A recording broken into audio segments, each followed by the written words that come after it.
Eder. Mech.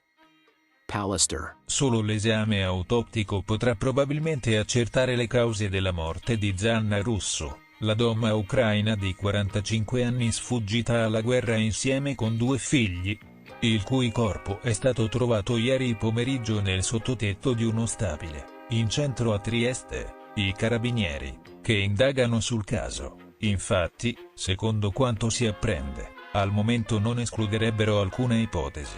La donna è stata trovata sull'ultima rampa di scale di un edificio di via Fabio Severo, che conduce al sottotetto.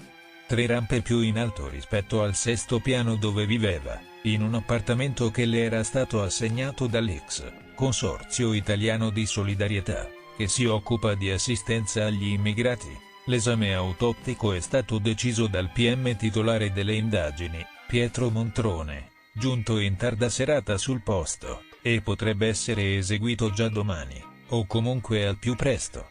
Nei prossimi giorni, i militari del Comando Provinciale di Trieste hanno raccolto le testimonianze delle persone che hanno avuto di recente contatti con la vittima, alcuni condomini.